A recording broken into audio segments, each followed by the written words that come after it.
Don Johnson's life, particularly his romantic history, reads like a chapter from a Hollywood screenplay filled with unexpected twists, passionate relationships, and profound life lessons. His connection with model and actress Patti D'Arbanville was no exception. In a fascinating interview with People magazine, the Miami Vice star reflected on how he met the mother of his first child, Jessie Johnson, in a manner that was both serendipitous and unconventional. At the time, Johnson was immersed in the vibrant, electric energy of 1970s New York City, a place known for its cultural revolution, creative experimentation, and cutting-edge art scene. He was working on a film project in the city, and like many artists and actors of the era, found himself drawn to Andy Warhol's legendary studio, The Factory. The Factory was a mecca for artists, musicians, actors, and anyone in the creative community looking to push boundaries and challenge norms. Warhol's presence loomed large over this avant-garde environment, and his influence helped transform the space into a hub of innovative artistic collaborations. For Johnson, his visit to the Factory was supposed to be a casual experience, but what happened next would leave a lasting mark on his life. As he entered the space, his eyes were immediately drawn to a captivating sight: Patti D'Arbanville, standing stark naked on a table, posing for what would become one of the earliest cover photo shoots for Interview magazine, a publication founded by Warhol himself. The image of her standing there, fully confident and radiant, left Johnson spellbound. He could not help but be mesmerized by her beauty, describing her in the interview as so beautiful and captivating.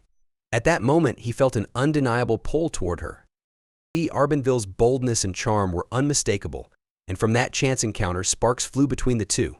Though they did not immediately become a couple, that brief yet powerful introduction laid the groundwork for a relationship that would soon blossom. Their love story, however, truly gained momentum when they reconnected in 1981 under circumstances just as remarkable as their first meeting. Johnson was out for dinner at a restaurant, accompanied by his then-girlfriend, country singer Tanya Tucker.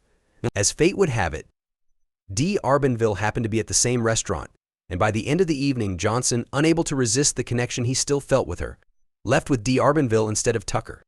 In a 1984 interview with People, Johnson revealed more about that night, explaining how it was a decisive moment for their relationship. He recalled that after leaving the restaurant together, D'Arbanville moved in with him the very same night. She moved in that night, he said, with a mixture of fondness and amusement. What followed was an intense and passionate beginning to their romance. For 8 days straight, the couple hardly left the bedroom. "We stayed in bed for about 8 days," Johnson admitted, noting that the only time they saw anyone else was when the houseboy would bring them food and water. Their fiery connection was instantaneous, and their chemistry undeniable. Soon after, D'Arbanville became pregnant with their son, Jessie Johnson. Despite the deep bond they shared, the couple made the mutual decision not to get married. At the time, both were in agreement that marriage wasn't something they were ready for. "I can't commit to marrying right now," Johnson told D'Arbanville, and to his surprise and relief, she felt the same way. "I'm not into that either," she replied, and the two continued their relationship without the pressure of tying the knot. The birth of Jessie, however, marked a profound change in Johnson's life. Fatherhood, coupled with his relationship with D'Arbanville, became a catalyst for him to make significant changes, particularly when it came to his struggles with addiction. During their relationship, Johnson had been grappling with issues related to drugs and alcohol.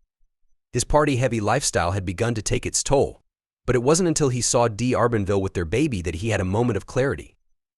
In that same 1984 interview, Johnson recounted the moment that changed everything for him. One morning, he walked into their breakfast room, bleary-eyed and hungover, only to see D'Arbanville feeding their son Jessie. The sun was shining, the birds were chirping, and the peaceful scene before him struck a deep chord.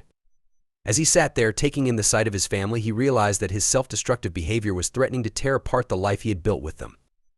"I came staggering in and sat down and looked at them, and she looked at me, and I knew that if I didn't do something, she was going to leave," he recalled. It was then that Johnson made the courageous decision to confront his issues head-on. "So I said, 'Patti, I'm a drunk and a drug addict, and I'm going to do something about it,'" he shared. This moment marked the beginning of Johnson's journey toward sobriety, a pivotal moment not only in his personal life but also in his career. In 1985, just a year after his vow to change, Johnson landed the role that would define his career, Detective Sonny Crockett on Miami Vice. The show became a cultural phenomenon, catapulting Johnson to international fame. However, despite his career success, his relationship with D'Arbanville did not last. In 1986, the couple decided to permanently part ways. Johnson's love life continued to make headlines in the years that followed. In 1989, he reunited with his former flame, Melanie Griffith, and the two married for a second time. Their rekindled romance saw them staying together for several more years before ultimately divorcing in 1996. During their time together, Johnson became a stepfather to Griffith's son from her previous relationship with actor Stephen Bauer, Alexander Bauer. Following his split from Griffith, Johnson's personal life took another positive turn when he met and eventually married Kelley Phleger in 1999. The couple went on to have 3 children together: Atherton Grace, Jasper, and Deacon. Johnson has often credited Phleger for being a stabilizing force in his life, and he credits his enduring happiness to her support and their strong relationship. Now, at 74, Johnson is still full of life and energy. He attributes much of his youthful vitality to the love and partnership he shares with Phleger. In a recent People magazine interview, Johnson shared some words of wisdom about love and marriage, offering advice to those seeking happiness in their own lives. "Marry right," he said with a laugh. "A bad marriage will age you." With a life full of ups and downs, triumphs and challenges, Johnson's journey is a testament to resilience, love, and personal growth.